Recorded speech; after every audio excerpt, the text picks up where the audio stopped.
Let's see what we have to play with today.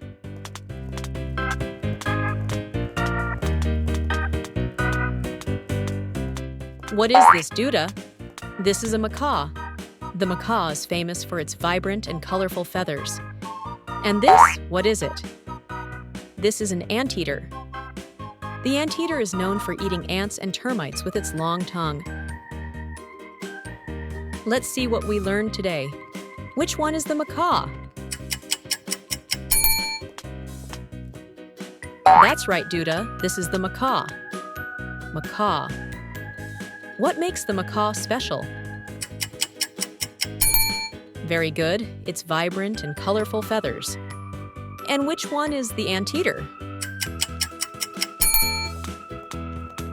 That's right, Dino. This is the anteater. Anteater. What does the anteater eat? Very good. It eats ants and termites. Congratulations, Duda. You learned everything correctly. It's time for us to go. But we'll come back soon to play more. Goodbye, little friends.